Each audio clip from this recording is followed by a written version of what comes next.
Good morning, Kansas City. Welcome to Uncanceled on KCMO Talk Radio 95.7 FM. I'm your humble host, Kevin Keatsman, settling in for the new work week. Hope you are riding free today. That's the way we like it. We've got a fine show lined up for you, leading up to the Vince Show coming up at 11. We will get into a little bit of some topics that are fairly heavy here today. We've obviously got these demonstrations that took place, and in two states, things related to No Kings turned deadly. So we'll get into that. That did not happen here. There's a couple of stories out there today, including a column in the Kansas City Star by Vahe Gregorian, who is one of the nicest people you'll ever meet. But I don't understand this story. It's about how Kansas City's reputation is on the line a year from now when the World Cup gets here. We'll explain what they're all worried about at this point. And, of course, we'll check in with our man Garner toward the end of the broadcast with some tasty topics for the end of the show. But we'll start today with the No Kings events in Kansas City that were about 60-40 women, overwhelmingly white. These rallies were simply, we hate Trump. I would have respected them much more if they happened in November after the election. Why they waited until June? Probably because they're all related to teachers' unions, and they're not working this time of year. I'd be willing to bet of all the No Kings, whatever they were, protests that were out there nationwide, that at least half the people that attended were somehow affiliated with a teachers union. Whether that's a teacher took her husband and a couple that they're friends with and all four of them were there, that counts as four because she's part of a union that sent out an email and organized and said, go do this. Go to the website, sign up for your protest. There were 5 or 6 of them in the Kansas City area. And nothing really happened. I had a lot of people email me or tell me they drove by them, they honked, they waved the bird, they did whatever. They felt good that they were doing this. But most of them just reported these were sad-looking people that looked like they were living unhappy, unfulfilled lives that are ruining a perfectly good summer afternoon on a Saturday protesting a duly elected president by calling him a king that has to leave office in 3.5 years. That's not a king in my book. None of this makes any sense, of course, which is kind of what they do. But the worst of the worst are what always get reported. And we had a person in Utah die, a bystander, because somebody showed up at one of these things with a rifle, and authorities took shots, I guess, at the guy with the rifle and missed and hit a bystander. And then we had these murders in Minnesota, loosely affiliated with No Kings, because the alleged killer, Vance Belter, had No Kings signs in his car as if he were going to the protest and going to hold these signs up. As you know, this is a horrific murder where he impersonated a police officer and in the middle of the night knocked on doors of the Speaker of the House in Minnesota, Melissa Hortman, and her husband, Mark, and killed them both, and then went to John Hoffman and Yvette Hoffman's house, and he shot him 9 times and her 8 times, and they both lived, amazingly. We don't know all of his political leanings. There's all kinds of stuff out there that he may have had some. Look, these are just sick people. They're sick people. But I'll just keep saying it. The Democrats have got to stop using the rhetoric of it's time to go wage war against Trump and his supporters. Emmanuel Cleaver's in on it. He fired up a big video this weekend that he's all on board, Emmanuel Cleaver is, with No Kings. He said you must stand up to tyranny and have no kings because, quote, the fight is real. And he said, keep up the fight. Of course, fight can mean a lot of things. I guess you're fighting if you're holding a sign and peacefully protesting. I guess that's a way of fighting. When other people hear the word fight, they hear something else, and it's being acted out in a lot of places, and it's a sad thing. But the event that took the cake this weekend was Alex Padilla, who's the senator from California that burst into Kristi Noem's speech last week in Washington, D.C., and was briefly detained by the Capitol Police because they didn't know who he was, and he was in a place he wasn't supposed to be, and he was acting like a crazy fool. He didn't go on the Sunday shows to talk about being a crazy fool. He became a hero of the left by going in there and doing that to Kristi Noem, so they brought him on. And what do you think his topic was? They asked Alex Padilla, a senator from California, about the violence in Minnesota. And because it's obviously politically motivated, 2 Democrats were assassinated, essentially. And Padilla was asked about it, and what did he blame it on? He blamed it on Donald Trump coming down the escalator 10 years ago, which is today's anniversary. It was a golden day in American history when Trump came down the escalator. I remember it like it was yesterday. I was sitting in my office at the sports radio station, and I saw this, and I went, well, isn't that something? And I heard him say, we're letting a lot of bad hombres into this country. There are murderers and rapists and drug dealers, and the world changed that day. That was 10 years ago today, and I'll celebrate it as an anniversary because I'm really glad he came down the escalator. And I was on the Trump train from day one, and people I worked with thought I was crazy. But I was ready for somebody who was going to push back against Democrats who had decided they controlled the entire narrative of everything in the United States, of what we can say and do and what's proper and acceptable. And Trump pushed back immediately, and I said, thank you. I want my freedoms back. And we got a lot of freedoms back over the last 10 years. But this Alex Padilla is sitting there on a Sunday show, and he's saying this all goes back to Donald Trump in his first term. And then he said, no, not his first term, his first campaign, when he first used, the accurate assessment of what was going on in America. So Alex Padilla's claim is Donald Trump going in front of cameras and telling Americans the truth has led to these people being targeted in Minnesota. That's a sick man. Alex Padilla has never been elected to this position. He was appointed because Dianne Feinstein died. You got to be sick and twisted to say we had assassinations of Democrats in Minnesota because Donald Trump came down the escalator and said something to America 10 years ago today that Americans had never heard. And that is, guess what? We think it's nice to let these people in. There's a percentage of them that will destroy our country, and they have. We have lost track of families who've lost a loved one. We have lost track of families who've had children abused. We have lost track of families who had a daughter raped or a sister or sibling raped by somebody here illegally. It's into the hundreds of thousands of crimes that have been committed since Donald Trump said that day. And Alex Padilla's upset that the truth got out. He's literally pointing to that moment saying, well, when Trump said some of them are rapists, there's some good people, but some of them are rapists and murderers, that when Trump said that, that's what led to these people getting killed in Minnesota this weekend by a guy with no king's signs and assault rifles in his vehicle impersonating a police officer. All right, so that man's a whack job. Vance Belter is a whack job. What he did, I don't know. What his political affiliations are, I'm not sure I really care. We got sick people. We have sick people who get triggered by things. They hear people in positions of leadership. They see things and they do it. I find it hard to believe that Vance Belter was sitting around 10 years ago when Trump came down the escalator and was offended by him saying that people are coming across the border that are criminals and waited 10 years to target Democrats and assassinate them. I'm appalled by some of the things these people say and what they do. In Washington, D.C., they handed a microphone over to like a 5-year-old boy at one of these rallies. I don't know if you've seen this video or not. They handed the little boy the microphone. His mom's standing there, and then whoever's organizing the thing, whatever, they hand it over. What does the kid say? He screams into the microphone, F Donald Trump. I'm not kidding, like a 5-year-old. This wasn't even a kindergartner. Trained like a bird you keep in a cage. We're going to train this kid. F Donald Trump. 5-year-old kids, that's what you do as a parent? You're teaching your kid to go to a rally and do that? You got problems. And it's not just one. It's every single rally has groups of people that are just flat out crazy and unhinged. The number of people that are hanging onto cars. We saw a lady who luckily was clutching herself to the front of a transportation bus that had many illegal aliens in it that were going off to jail, criminals, and she wasn't going to stop. She was going to get run over. Like she wanted to die for these people.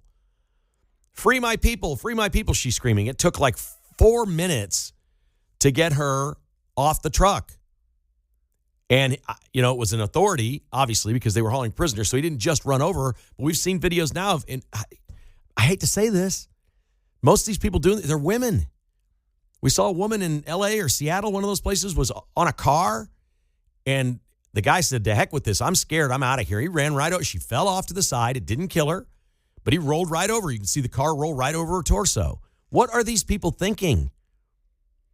What are you? You're so mad at Donald Trump that you're going to stand in front of a moving car and try to stop it from moving for your cause, whatever your cause may be? What's wrong with these people, and how and why are they even doing this?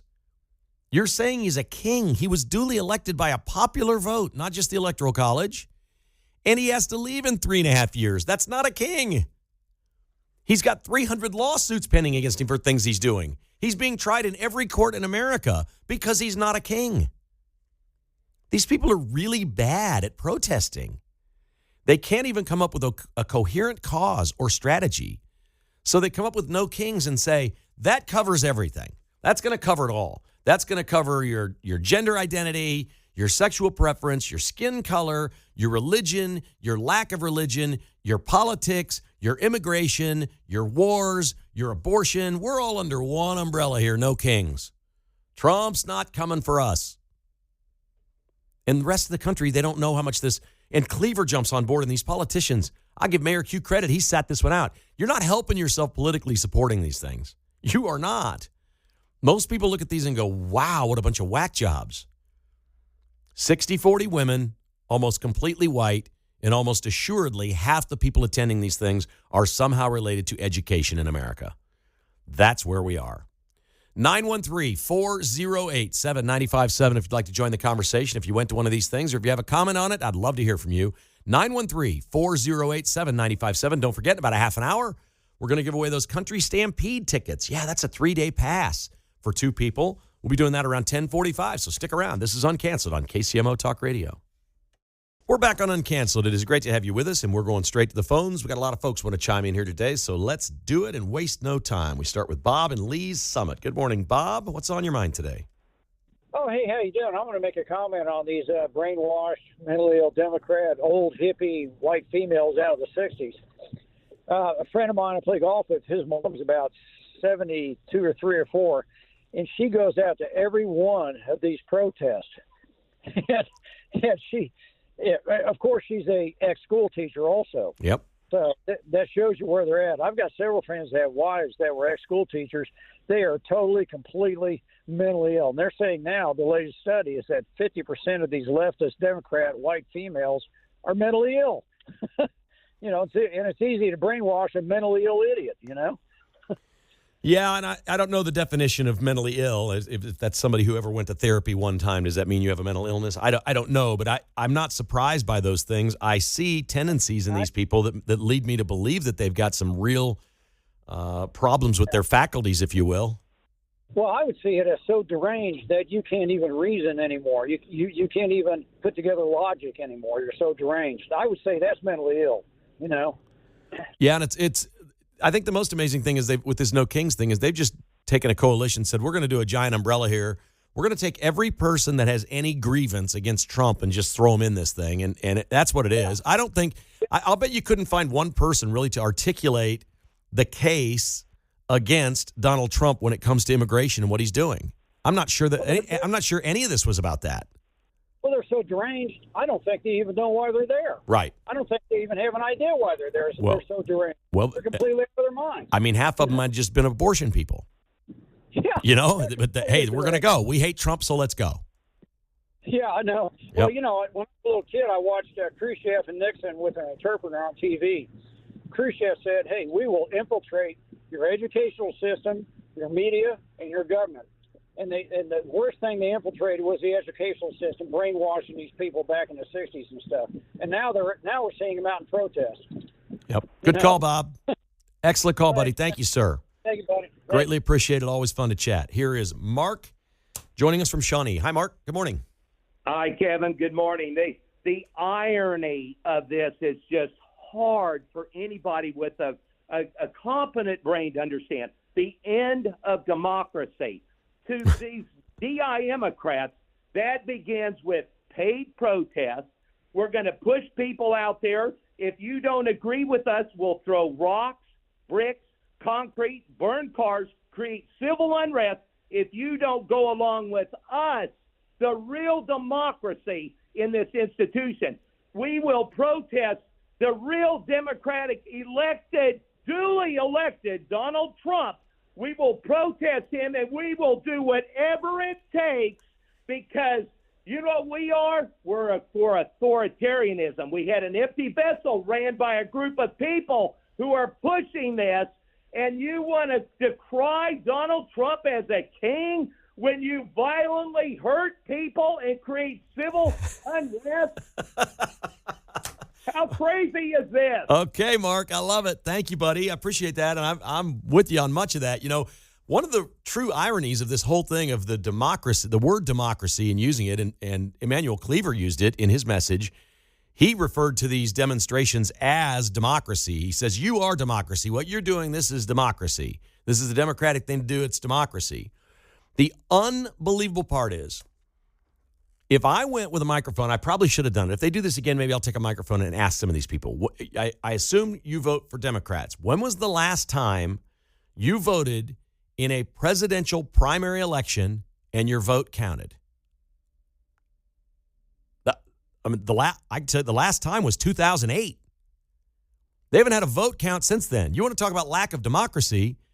They appointed Hillary. She lost to Bernie. Bernie had all the delegates. The superdelegates worked their magic, and Hillary stole that thing from Bernie Sanders in 2016. Okay? They get Biden in there, handpicked. Of course, he went out and did a couple silly debates, but the whole thing was rigged. They got everybody to drop out and handed it to him. The whole thing was rigged. There's no way the Democrat Party in America wanted Joe Biden as their nominee in 2020. There's no way. They cleared the runway and they installed him, and then they pushed him aside and installed Kamala with no votes. These people, there's not been a real vote cast by a Democrat anywhere in America in a presidential primary that counted since Barack Obama before his first term. Those votes counted, and nothing else since then has. And these are the people saying no kings, and we are democracy, and Donald Trump's the end of democracy. Donald Trump is the epitome of democracy.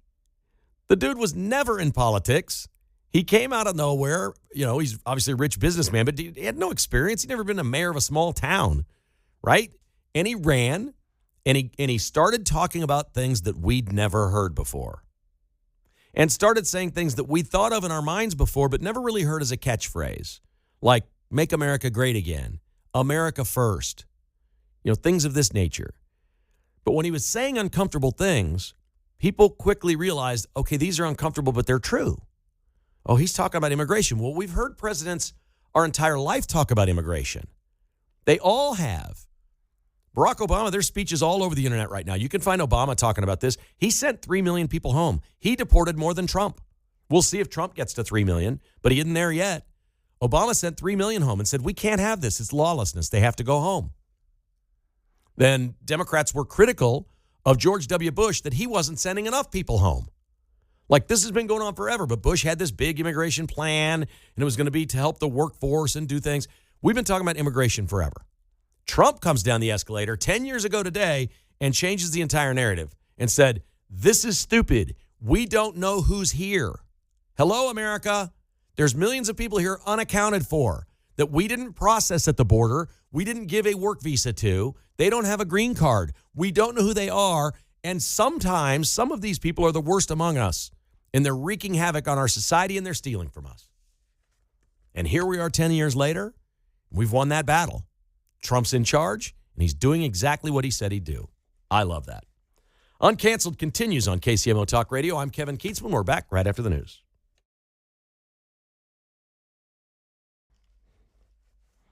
All right, we're back on Uncanceled. There's a local story caught my eye a little bit because these pop up from time to time, and I always feel just terrible for the parent or the person that files these lawsuits.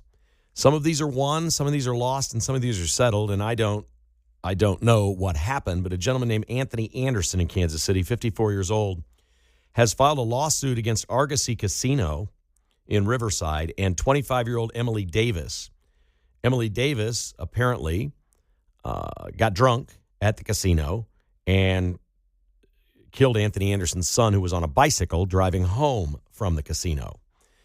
And I just hate these things, that happens, and it comes down to something like a lawsuit doesn't seem to do justice to the harm of taking a person's life. It just, I don't know if he'll win. I don't know if he'll lose. I don't know this particular case. I don't know if it'll get settled, but those always catch my eye. What is the culpability of a place that serves alcohol? It is also why, if you ask why you go to Vegas and the drinks are complimentary, the reason in Kansas City and in Kansas and Missouri, you have to pay for drinks at the casino. That's part of the reason why. They try to limit the number you have. I've seen plenty of people kicked out of casinos for being too drunk, but I don't know that they make sure they get in an Uber or a cab. I don't know what your responsibility is once they're out of your casino. So that'll be a really interesting lawsuit if it continues. The war between Israel and Iran really ramped up here over the last 4 days. Israel says they have taken out 1/3 of Iran's missile launchers, 1/3 of them. There are traffic jams in Tehran, the capital of Iran, right now. People trying to flee out. Obviously, some think it could be targeted and they could die if they stay there, but mostly they believe that it's percolating in Iran for regime change. When they killed those 4 leaders, a lot of people gathered in the streets of Iranian cities and celebrated Israel taking out these 4 commanders. They were happy that Israel did that. They don't like the Ayatollah. They don't like the oppressive regime. Trump says he believes a deal is coming soon, but we'll see. It's getting nasty. Iran's lobbing bigger and bigger bombs. Israel's able to shoot most of those down in the air, but right now there are reports that the Ayatollah is in a bunker in northern Tehran, and that Donald Trump, that they know where he is, or at least they knew where he was over the weekend and could have taken the Ayatollah out, and Trump stopped it. That, according to a report. Trump told Netanyahu, don't do it. Don't kill the leader. There's not been one American killed yet. This is not our fight, but we've obviously supported Israel in such a way that they'll do whatever is directed by Trump on this. And he has said, do not kill the Ayatollah. No American has died, and we're not going to do that. Let's see if they – I think what they want is organically for the people to rise up in Iran and lead towards something closer to a democracy. That would be – boy, that'd be great for the whole world, wouldn't it? Wouldn't that be great? Warner Brothers Discovery is a giant conglomeration of companies. Warner Brothers, obviously a movie studio. Discovery is Discovery Channel and their networks. They own CNN. And CNN is getting split off now in this mega company. It's going to take about a year to completely split them off. They'll basically have 2 separate companies. What Warner Brothers Discovery is doing is they're taking the streaming services and their movie studios and making that one company, because that's where all the money is right now. That's where they're winning. And they're taking all their cable channels and they're branching those off because they're not making as much money. Now, Discovery Channel does way better than CNN. But what's going on at CNN is quite remarkable. An insider has given an interview to a media publication, and it goes back to when Jeff Zucker was the boss. You remember the controversy of Jeff Zucker being in charge of CNN. He was forced out ahead of the merger with Discovery in 2022, and he was known for keeping his anchors happy and giving them huge salaries. This insider believes the bloated paychecks are not justified, and CNN struggles to attract a respectable audience. Quote, it's not just the overpriced talent, this person at CNN said. It's the overpriced producers, the overpriced executives, the superfluous reporters who are barely on the air at all. All will either be exited or forced to take massive pay cuts, the insider said. But it will be most devastating for the rank and file. With no union protections, there will be massive layoffs, and those remaining will be asked to do the work of their departed colleagues. The insider said that everyone should feel some sort of sympathy for what's going to happen, even if you're not a fan of the liberal network's product. CNN has hit various ratings lows in recent memory, had its second worst month in history in the advertiser-coveted demographic of adults 25 to 54 across both total day and primetime viewers, and that was in May. Their second worst month in history. The network has shed viewers in all categories compared to 2024, and they're on pace to have the worst year ever in the history of CNN. That sounds dire. These contracts are pretty much guaranteed. You're going to have to let these things play out or renegotiate them lower if people want to stay. But I don't understand it, but I'll take it a step further. You know, Sean Hannity makes, I don't know, $20 million a year or something to host a show on Fox News and does a 3-hour radio show. By the time he comes on at 8 o'clock our time. Sean Hannity every night just looks exhausted to me. He looks tired. It almost looks like his eyes are falling asleep. His show isn't very good, to be honest. We've talked about this. It's also reflected in the ratings. They literally crush it from 7 to 8. The numbers go down from 8 to 9, and then they go back up at 9 when Gutfeld comes on. And they're paying Sean Hannity all that money. Now, I know he's a nice guy, and I know he works really hard, but I don't get it. I don't understand how these networks, these people would have all stayed and worked for a fourth of what they're making. All of them. How did it get to this point? Now, Fox is really profitable, and they have big numbers. So I guess they can get away with it, but I'll be darned if I understand it. We do the same kind of work right here in Kansas City at the local level. I've said this about football coaches forever. I said the best NFL coach probably never got to the NFL. If we're just looking at the talent pool of all the people that have coached football in their lives, most don't ever get a chance to coach in the NFL. But it stands to reason, if there have been millions of football coaches and only thousands of them got to the NFL, maybe the greatest football coach of all time was somewhere at a high school. We don't know. It's the same thing in broadcasting. The pay disparity of these things is just unbelievable. CNN can't keep going like this. They can't keep paying people like this because nobody, I mean, like literally nobody is watching. It's nuts. Vahe Gregorian is a columnist for the Kansas City Star. He's a sports columnist. And Vahe is one of the nicest people you'll ever meet. I always start my Vahe comments by just letting you know I have never, ever, ever had anything but nearly perfect moments when I'm around Vahe. He is like a statesman. He is a gentleman in every possible way. He is polite and smart and kind and a really, really, really good person. He's also likely, although I've never had a political discussion with Vahe, he's also likely very liberal. And he has written a piece now in the Kansas City Star about the World Cup coming here next year. And this one is a little bit mind-boggling because it's still a year away. It's a little less than a year, about 330 days away. And this story says that he writes that Kansas City's, quote, at an important crossroads amid the anti-immigrant tide that has swept the country. Kansas City is at a crossroads because of the anti-immigrant tide that has swept the country? That's called an election. I don't know about anti-immigrant tide. The laws on the books are very clear. We've had them forever. We stopped enforcing them. So I suspect that he doesn't like what he's seeing, and they don't because they don't like Trump, whatever. But then he writes this one, that we have a year to figure this out in Kansas City because, quote, our city's reputation and legacy hinge on what it decides. So I'm not sure I know exactly what that means.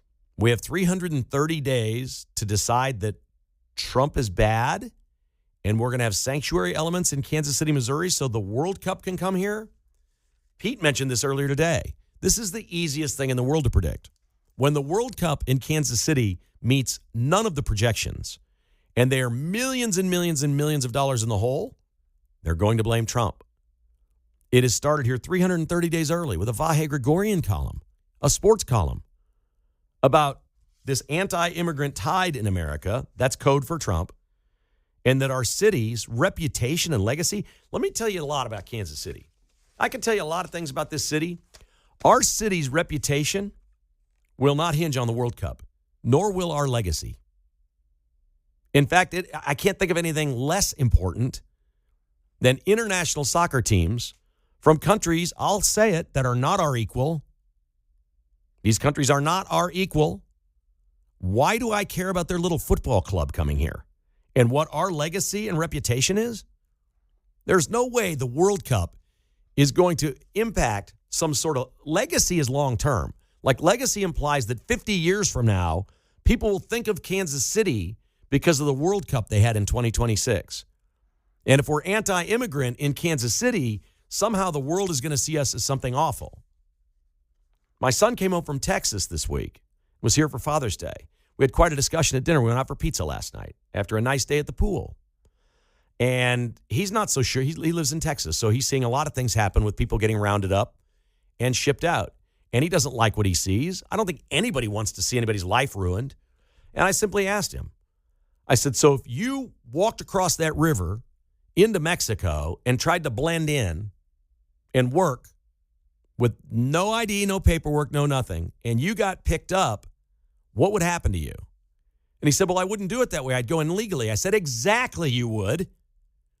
You'd go on vacation or whatever. Or if you wanted to go, if you got a job there, you wanted to go work for you, you'd go through the proper channels and you'd work there. And they'd know that you're there and you'd follow all their laws. These people didn't do it that way. They're not here legally.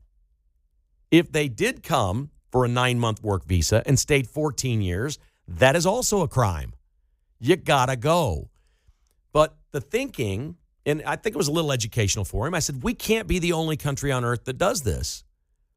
And I think we lose sight of that. Like, the big important point here is we're the only one. These people that are protesting, we're the only country that is saying, yeah, come on in here illegally. We'll just like to have you. We're the only ones. It's ridiculous. Our laws don't allow it. They simply don't allow it. And all Donald Trump is doing is enforcing the law. And I'll just disagree with Vahe. I don't think Kansas City's reputation is on the line with the World Cup at all. Not at all, nor does our legacy hinge on what we decide with the anti-immigrant tide that has swept the country. I don't see those as even remotely connected issues. But they have asked reporters at the Star to write anything they can about immigration if they can come up with something, and Vahe did. He's also a talented writer. He's very good. He writes some great pieces about Andy Reid and the Chiefs that are just great reads. We get new listeners every week here on KCMO Talk Radio, so it's been a while since I have even mentioned this, but I'm going to bring up a little bit of a story from this weekend that's somewhat personal. I'm just kind of proud of it. I just want to say it. So I do a podcast every morning before I come to work here. It's called Kevin Kietzman Has Issues. The website is kkhasissues.com. And part of that is I have a patron program where we do premium podcasts and content for like $6 a month. And I do a newsletter every weekend. And I send the newsletter out. And I really enjoy writing the newsletter. So the patrons get the newsletter. And my son got a hold of me that lives in Arizona and said, how about if I write it this weekend for Father's Day and you don't have to do it? And I was like, well, that sounds like a tasty idea. I'm all in on that. And he did, and it was about his dad, me. It was about me, his dad, and my dad, and his other grandpa, and his wife's dad, who he never met because his wife's dad died when he was only 52. And it was really thoughtful and neat. And I just am really proud of it. I hope you had a great Father's Day. We talked about Father's Day a little bit on Friday, so I'm hopeful that you had a really good Father's Day. And a lot of cool things happened this weekend. It was also my birthday this weekend, so it was on the same day. It happens, I don't know, supposedly you would think every 7 years, but I think sooner than that because a leap year gets mixed in. I don't know. But sometimes Father's Day and my birthday are the same day, and it was this weekend. It was a terrific weekend, and I just really appreciate one son for visiting, the other son for writing the newsletter this weekend. If you want to read it, you can become a subscriber. Just go to kkhasissues.com and check that out if you are interested. All right, let's check in with our buddy Garner. I got some strange news here today, Garner. How was your weekend? You get some downtime yesterday? I know you worked at the 5K on Saturday, right? Yeah. I did get a little downtime yesterday. I actually spent, I wouldn't say most of the day, but my wife and I drove to Topeka to check out the studios there, the radio station there. And we did some shopping and driving around, just checking out the sites and stuff. It was fun. Are you going to be doing some work in Topeka? Yeah. Mm-hmm. Okay. What will you be doing there? I'm gonna be doing production for the Cumulus stations there in Okay. Topeka. Yeah. Awesome. Congratulations. But I'm actually going to be working out of Kansas City. So, right. Yeah. Well, congratulations on your thank you. promotion. That's Thank you. awesome. Good Yeah. for you. Garner is on his way up, man. He's got this thing going. So one thing Garner would never do, I think I know him well enough to know this would never happen. This is in Verona, Italy, Garner, at a museum. It's going to get bad. You know it's going to get bad. We're talking about a fancy museum in Italy. There's a chair in the museum by all the displays that is actually a piece of artwork. I saw that. Did you see it? I saw that, yeah. Oh, my God. It's unbelievable. So it's called Van Gogh, but it is not a Van Gogh. It's called Van Gogh's Chair. And it's by Nicola Bola. And it has all these hundreds of Swarovski crystals in it. And a couple goes through, and they waited till the security people were not in the room watching. And she's going to take a picture of the husband, who's a pretty overweight dude. And he sits down on the chair. And it was like he was sitting on toothpicks. The thing just crumbled. It's not even a real chair. No, it's not a chair. It's a piece of art. Yeah. Yeah, I saw that on Facebook. Yeah. Did you? Because I couldn't see this in the stories, I couldn't see the value of it. What was the value of it? Do we know? I have no idea. What are Swarovski crystals? It's got to be worth a fortune, right? No clue, man. Hundreds. Sounds expensive, but I don't know. You don't watch the golf, probably, right? No, I'm not a big golf guy. Not a golf thing. Now, you know what? Everything that I know about golf, I learned from Happy Gilmore and Caddyshack. Okay, that works. Yeah. Happy Gilmore 2 is coming out here very saw soon. That. Yeah. Netflix, I think. The U.S. Open was this weekend. It's our national championship in America, and literally anybody can try to play in it. Like I could go try to qualify to be in the U.S. Open. You have to win a bunch of qualifiers to get there. It's pretty rare that anybody does it exactly that way. But it is a big field, and a lot of golfers are in it. And typically the U.S. Open of the majors is one where somebody you've never heard of has a really good chance to win because they booger up the golf courses so the pros look like idiots out there. In fact, the USGA is so stupid. The United States Golf Association, their slogan is, we're not trying to embarrass the world's greatest golfers. We're trying to identify them. I'm like, really? That's fun. Did you see Rory McIlroy destroyed a tee box? He threw a driver 50 yards. We got guys slamming clubs. I mean, they went crazy this week. Yeah. It was awful. It's hard to watch. A guy named J.J. Spawn wins. He's been on every little bitty mini tour his entire life you can ever think of. He's been on the PGA Tour. This is not some poor guy, so he's got a few $1 million. He's been around golfing.